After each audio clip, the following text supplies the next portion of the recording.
You found a place to belong here in the circle of friends. I'm so thankful that we are here today, being able to do, having the privilege of doing what we all love to do, and that is living life pointing people to the best friend they'll ever have, and that's Jesus Christ, our Lord and Savior. And we have the truth of His Word to guide us in and on these rocky paths that we face each and every day. I'm at the table again today with Dan and Erica Owolabi.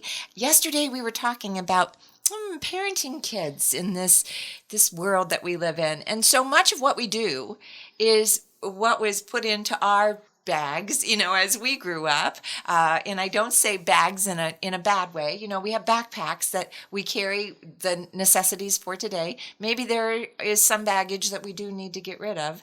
But for the most part, our jobs as parents is to give our kids the tools, our grandkids the tools that they can use to navigate whatever path they're on today.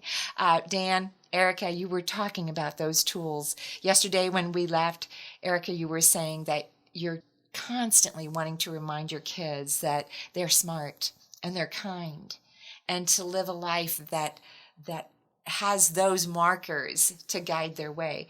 What are some of the ways that you are allowing them to strengthen those muscles on their own? Not just telling them about it, but allowing them to work those muscles and become strong in those areas. Yeah, I think one of the biggest things we do, Beth, is just giving them the space to work through hard things, to not always just do it for them. Our tendency as parents is to just fix the problem for them. But I think, especially, Eden is 7 now, and so she's already had rough situations. She's already had moments where she's fought with friends, or she's, angry at one of us, or her and her little sister are fighting. And just giving them the space to go back to that relationship and fix it, to correct their wrongdoing, or to say, hey, what's going on here? Like, I noticed that our friendship is, we're having a moment. How can we work through this? I think just, as both of us as being leaders, it's just giving them that opportunity to lead themselves, to fix things, to not even fix things, but just to go back and circle around and see what's going on. And I think to jump on what Erica said there, I think oftentimes as people, we don't fully understand the qualities and values that we embody or the growth that we've had in our life until somebody from the outside steps in and actually points it out to us. And so for our girls, I think our job is to stay close enough to them, not interfering oftentimes with their discussions or conversations with friends or challenging situations. But after the situation is over, being close enough to have observed it and then circle back around and say, hey, when you said that outside to your friend, I didn't interrupt you, but I want to let you know that that's an example of being kind. That's exactly what we're talking about. You said A, B, C. And those 3 things, that's dynamite. Don't stop doing that. And then just walk away. But allowing her to put those experiences in context without actually being in the moment while the moment is happening, I think that's huge, because ultimately she needs to make those decisions on her own in real time. She can't have mom and dad there. And so if we can come back and say that was a great decision, keep doing that, I think we do a great service to them. Right. Yeah, I agree. I think those are eyes that look for things that maybe haven't been the norm in a lot of our lives. We usually hear what we did wrong, right? Right. We get caught, and then we get chastised, and then the penalty comes. But instead, what I'm hearing from you is looking for those places of, that was great. Keep doing that. This is the path you want to go on. And you know what? You're bringing other people with you. That's because you're leading by example. That's right. There. That's right. So your girls fight. Oh, no, never. I'm not sure what makes you think that. No. Oh, did I mention they were competitive as well? Yeah. Yes, they have their moments for sure. Yeah. So do they tend to go back to each other, or do they come and complain to you first? It depends on the situation, and it depends on which kid you're talking about. I think our oldest tends to work it through, and she's older, so she has the skills to go back to her sister and to work it out. Aniston, on the other hand, usually runs in the house and says, XYZ, Eden did whatever. And then it gives us an opportunity then to start, giving her those skills. But yeah, I mean, they can fight with the best of them, but they always find their way back to each other. Last night I walked in. I like to go in and just tuck them in before I go to bed. And I walked in, and they have their own rooms, they have their own beds, but every night for the last year and a half, they've slept together in Eden's room and in Eden's bed. And last night I walked in there, and Aniston had her head on Eden's chest and her arm around her, and they were just sound asleep like that. And it's those moments that remind us that yes, they're gonna fight. They're gonna hate each other at some point because they're sisters. But at the end of the day, it's that love that they have for each other that's gonna keep them going. I've got a quick story to go along with that. I think Erica's right. They sleep together almost every night, even though they don't have to. And one night, I think they were getting ready for bed, and they got into a big argument. And Eden's like, "Get out of my room! I don't want you to sleep here anymore." Sort of the ultimate, like, "I'm kicking you out. It's my room now." And so Aniston got sad, and they kept fighting. And so ultimately, as parents, we stepped in and we said, "Hey, look, if you guys can't get along, then you're going to sleep in each other's bed in other rooms because you have the rooms to sleep in." And so we sent Aniston to her room, and Aniston was crying. And then, after about 5-10 minutes, Eden started to feel guilty, because she's like, "Oh, I shouldn't have." And then she came down and said, "Mom, can Aniston sleep in my room now?" And we said, "No, we had decided that tonight is a night that you're not going to sleep together anymore." And so she went upstairs, and she's real sad, and then about 30 minutes later, we go up, and Eden has taken her blankets off her bed, and she spread it out in the hallway. And she's holding hands with Aniston across sort of the doorway. And so Aniston is like sleeping on the floor in front of her side of the room. And then Eden is sleeping on the floor in the hallway. And they're both holding hands, sleeping together. And I just thought, okay, that's perfect, because ultimately we want to be firm as parents and very clear and consistent. We said you can't sleep together or you're not sleeping in Eden's room. And so Eden went the extra mile and said, hey, to her sister, I'm sorry. And I want to let you know that I still care about you. And that was, they were fighting 30 minutes before. And then, 30 minutes later, they're sleeping on the floor together. So that's the kind of thing that we see over and over and over again. And still obedient to their parents. Right. Yeah. Yeah, right. That's huge. Right. She didn't sneak into her bed, Right. She didn't. Yeah, that's right. Right. Beautiful. Just beautiful. Erica, if I recall, are you a early childhood education major? I am, yes. Okay. Yeah. So, I'm listening to you and I'm thinking, wow, you got this parenting thing down. Did you learn some tricks of the trade at school, or are you looking at this and saying, no, this was my mom? Yeah. My dad. Yeah. My grandma. I had fantastic parents growing up. I mean, they were the most supportive people, still are the most supportive people like I've ever met, and just would go the extra mile to make us feel like we were capable as well. And so I think, 95% of the stuff that I do and that I implement comes from them and the things that they've taught me just by doing and being the parents that they were. And then I'm sure some of the tricks that I pull out of my bag, the way I talk to the girls, the way that we work through things are tricks that I learned, going through college and teaching. I taught preschool for 12 years, I think. And so, helping kids work through problems every single day was something that I just had to figure out how to do it. And so I use those tricks as well. But I think a lot of it, I would say, stems back from my parents. So I hear you saying, and I agree. I know your parents, they are supportive, but they're also, I'm thinking of a story from your past and this is for you and Dan, where you were very sick. Yeah. They're supportive, but they're also willing to step up and speak truth and say, this is yours to do, Dan.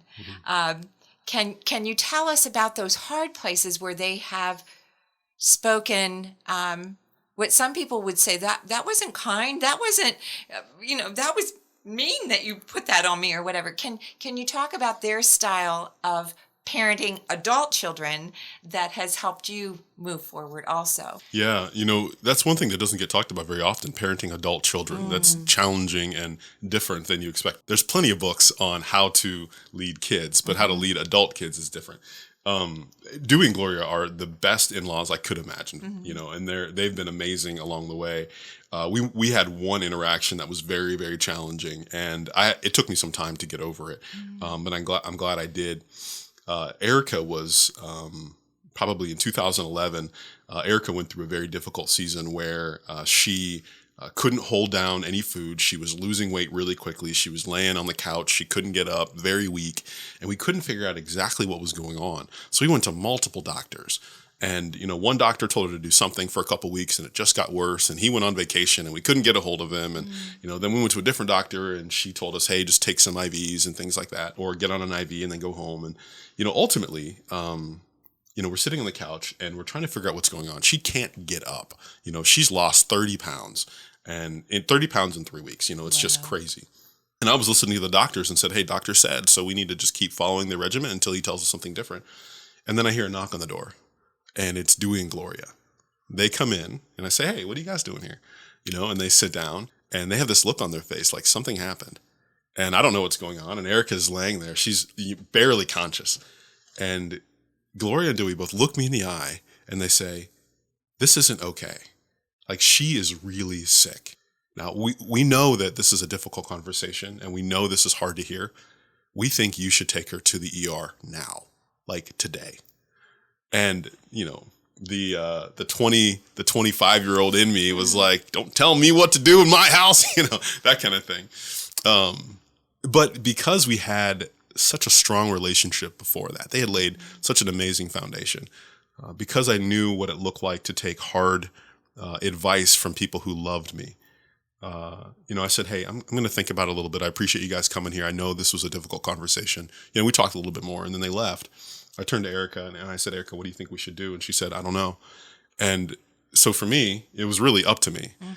So we went to the hospital, went to the ER. And as soon as we got there, the place was packed. Like, it's July 4th weekend. There's just so many crazy people who've done stupid stuff that weekend. So it's just hopping with people and every injury you could think of. And we walk her in and they test her right away and they admit her right away in front of hundreds of people. Wow. And that let me know that this was very, very serious. And all the doctors that we saw didn't take it as seriously as Dewey and Gloria did.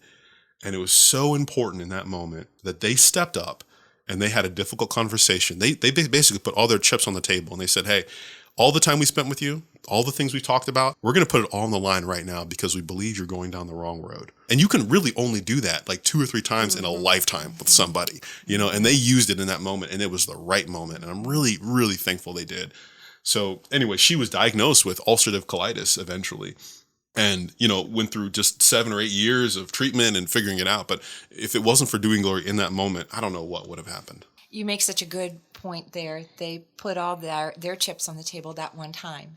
Had they been chronic complainers, controllers, whatever, right, you would have said, well, here they go again. Right. But instead, they built the relationship, and then they built the relationship, and it was strong enough to bear the weight of truth. Right. Absolutely. And you needed to hear it right at that moment. Right. Yeah. Boy, we want to hear more about this life that God has brought together in this wonderful couple across the table from me, Dan and Erica Olabi. But first, we're going to take a little break.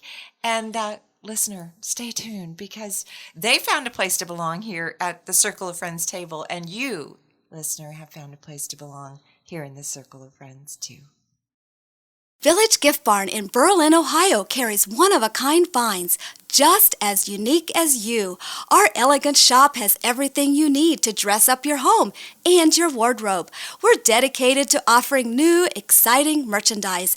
As you explore our 3 amazing floors, that's over 20,000 square feet, you'll discover everything from home decor and furnishings to a beautifully diverse women's boutique. Are your walls blank? Is your furniture blah? Do you never have anything to wear? We've got you covered. Stop by and let our friendly, knowledgeable team help you create a look that's all your own. Village Gift Barn is located in the heart of Amish country at 4755 State Route 39 in Berlin, Ohio.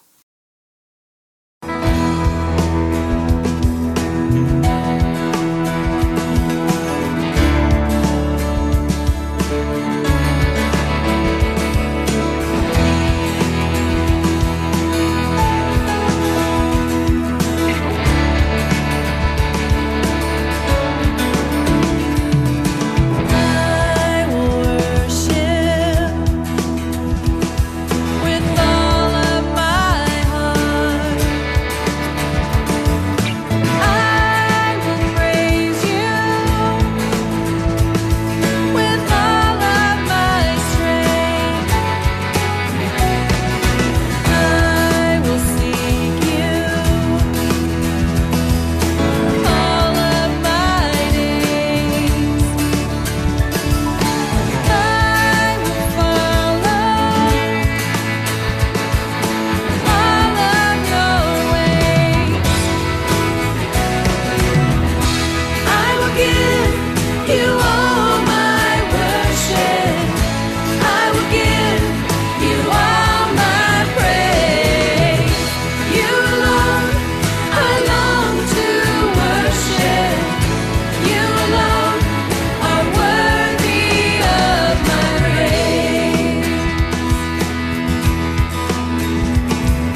You found a place to belong here in this circle of friends, and we're so thankful that you found this place today.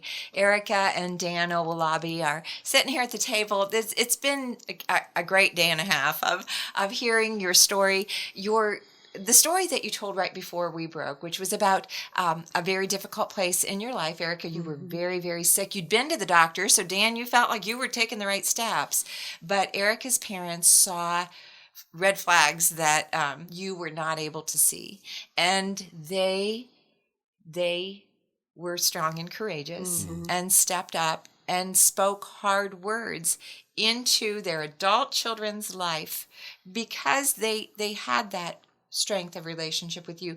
Also, as I'm listening to your story, they had the strength of relationship with the Lord to know that, Lord, we realize this could damage this relationship, but we are willing to take this risk because we want to honor you and do the right thing. It reminds me of Dr. Henry Cloud's books, Difficult Conversations.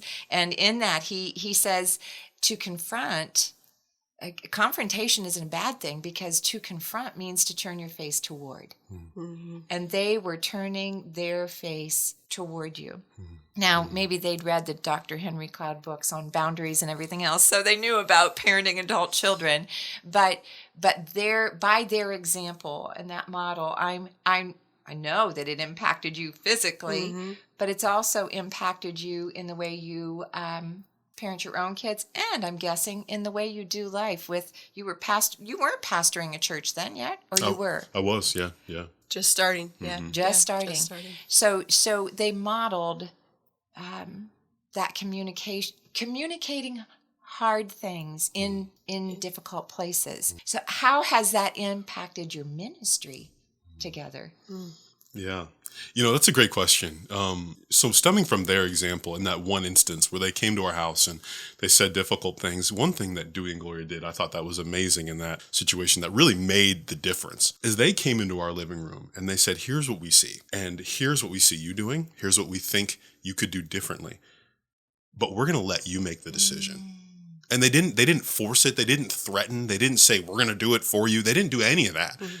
They just said, just as forcefully and as clearly as they could and as calmly as they could, they said, here's what we see going on and we think you should do this. And then they got up and they left.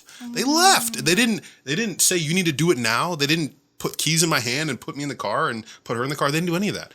And so what that did for us is it reminded us that everybody has free agency. God has given everybody the freedom to make their own decisions. And so the best help and support that we can be for people, in our sphere of influence, our friends, our neighbors, our coworkers, for our kids, is to give people the freedom to follow God in the way that they see fit.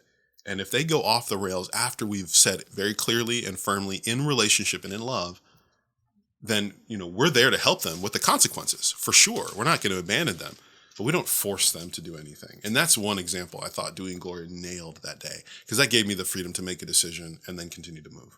And I think what they did beforehand, stopping at a friend's house and saying, we're about to have this difficult conversation, maybe not even telling them what the conversation was, but just going to somebody and saying, we're about to have this difficult conversation.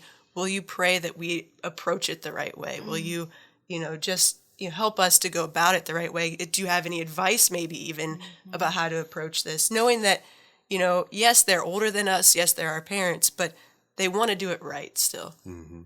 They put themselves in accountability. Right. Yeah. Because wherever they stop, those people now know what they intended to do and the intent of their heart to do it in a God-honoring way. That's right. And they can ask the question, how did that go? Right. How did it go? As I'm hearing this story again, I'm reminded of a scripture that God impressed upon my heart a year or two ago, and it's from 1 Peter 3, and I kind of default to it, and it's the always be ready to give an answer when asked, okay? And so when I see things that, maybe that should be spoken to, well, when they ask, I'll speak to it. But there comes a time that it's not when asked.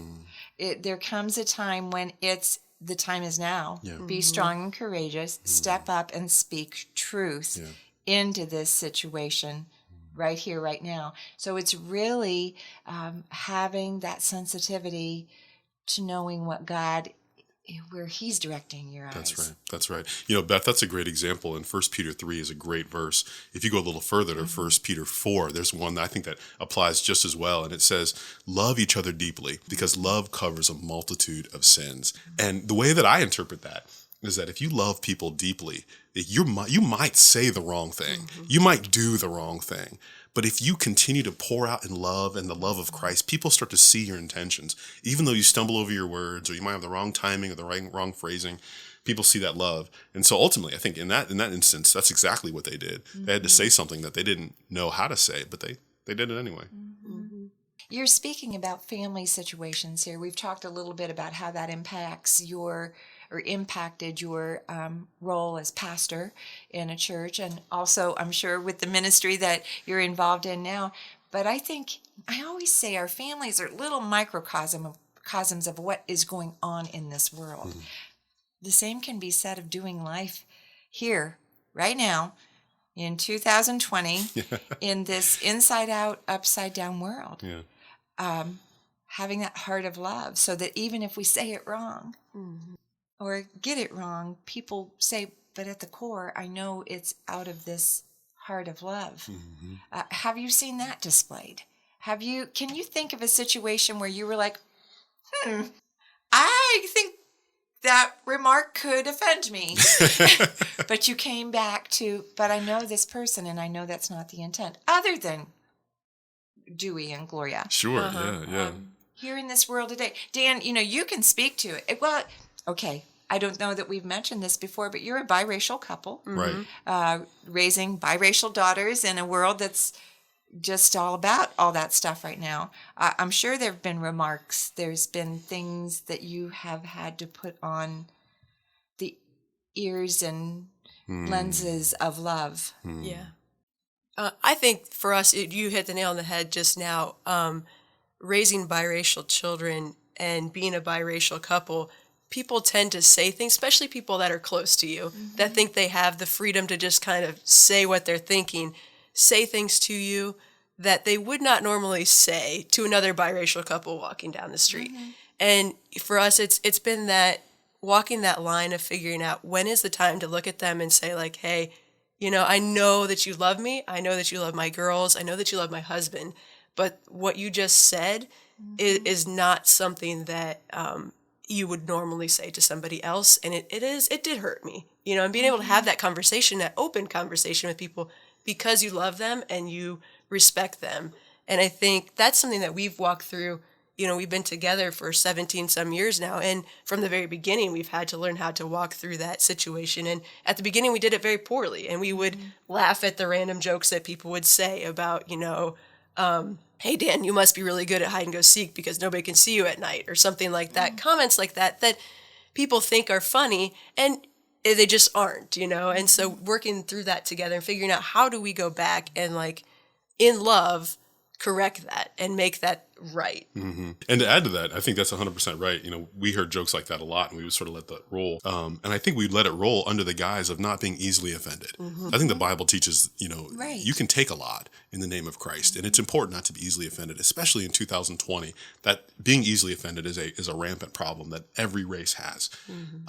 But there's also a moment, just like Erica said, where in love, you can say, hey, look, this isn't just about me. I just want to let you know that if you go out into the wide world and you say what you just said to me, you are going to lose influence. And I don't want you to lose influence. So I just want to let you know that generally speaking, people don't say things like that, because we're friends. Hey, I get it. I understand. But going forward, you should just know that. And I think that's helpful for people. I had a conversation, I told you about this when I was on the show before. I had a conversation with a woman at the gym that I work out in. And this was right after George Floyd was killed. And a lot of people want to have conversations about race, which I think is so important. And I'm very heartened by that today. A lot of conversations about race happening. But she came up after the workout and she sat down next to me. She said, Dan, I just want to talk to you because I see so much going on in the news. And I just want to talk to someone who's maybe a little bit more authentic and can maybe help me understand some things. And so, we start talking and And within the first 3 or 4 minutes, she said 12 racist things, just back to back to back to back. One thing in particular she said, though, which was really interesting, as we were talking, I said, my wife and I, we understand what it looks like to have these race conversations, and then she's like, oh, what do you mean? And I'm like, well, my wife is Caucasian, my wife is white. She's like, your wife is white? And then in that moment, as soon as she said it, she realized that she had just had this natural assumption that I would never have married a white person, and my wife was probably black, and she had this picture of what my life is like. And as she said it, she realized that she was sort of stereotyping me in that way. And then later on, a couple of days later, she came back around and pointed out that specific comment and said, hey, Dan, when I said that, is that an example of what you're talking about when you say that people look at you a certain way because of your race, or they make assumptions about your life because of your race? And I said, that's exactly right. That's one of those things. And so, we were able to develop a stronger relationship because she was authentic, because in that moment I could be easily forgiving, and then because we were able to come back and actually address some real things that she wanted to fix. So that's an example of how it's done. At least that's the best example that I've seen recently. I'm thinking again of a Henry Cloud book. Actually, it's probably mentioned in several of his books, Boundaries and Changes That Heal, where he talks about the straight lines of communication. Now, how easy for you to have taken that conversation and then just gone and said, I just can't believe she did that. Right. To a third party, instead of just saying and keeping it right there.